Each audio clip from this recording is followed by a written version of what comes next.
Same time as I did, so please give it up for Zingers!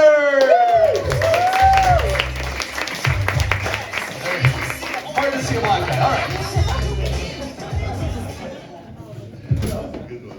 alright. Give it up for Ariel.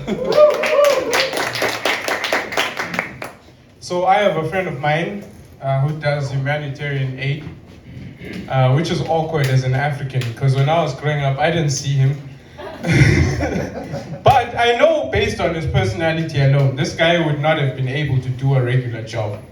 Because he's rude, he's mean, and he's condescending. He doesn't even know how to talk to people. But when you have a regular job, you have HR. But when you're doing humanitarian aid, nigga, you don't have to be nice. I feel like sometimes they just hired him to tell all those starving kids in line, hey, one at a time. Bitch, I told you all we have is bread. I told you, if you want your AIDS medicine, finish singing about Jesus first. Which I know hurts him because he's Muslim. If it was up to him, those kids would continue fasting, I think. Sometimes I feel like he was hired to make the kids feel more grateful. He just walks around whispering in random kids, I could be in Gaza right now.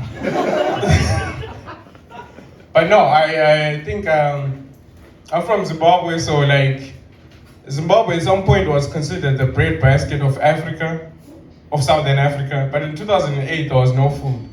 In 2008, the movie Hunger Games wasn't just a movie; it was a documentary.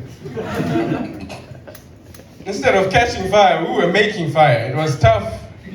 We had to go to Botswana to get food, which was also pretty scary because in Botswana, there was a report going around that 1 in 4 people in Botswana have AIDS. But we still went because all we heard was 1 in 4 people don't have an appetite.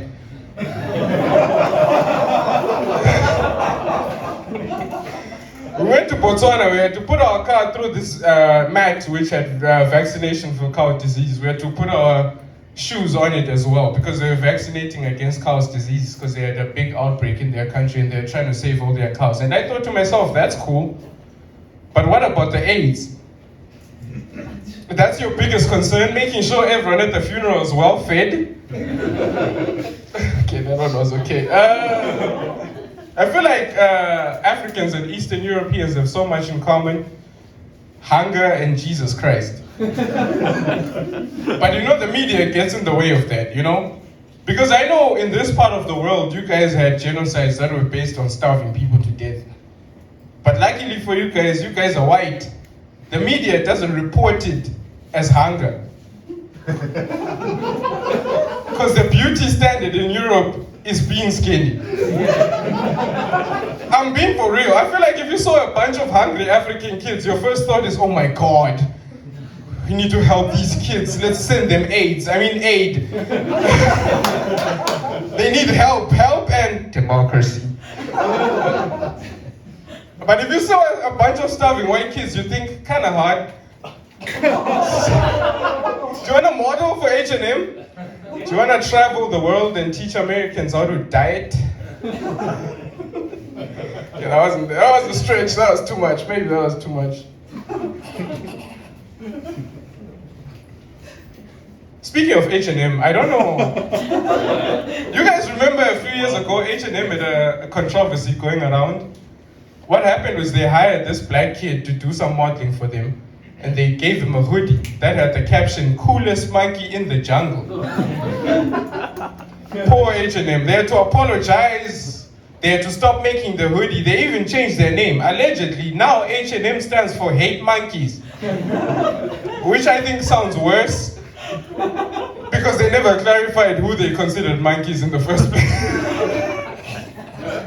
That joke was for me. I think I need to do better. I like overestimate how racist you guys are. It's too okay. Now we were. Oh, I'm almost done. I think. I just wanted to say that you know, my country was colonized by the British. In case you didn't know. And I feel like before the British colonized us, we were very liberal. I feel like we even had gays. I'm being for real, but then the British came with their lawyers and judges. Then they started passing laws that were based on religion. Can you imagine how the irony of that? A British judge telling you to stop being gay, wearing a white wig and skinny tights, drinking tea with the gayest accent possible. Excuse me, African man. Can you please start wearing clothes? Have you heard of H&M? We have coolest monkey in the jungle hoodies available now on a discount code, promo code. Thank you so much. You guys are great.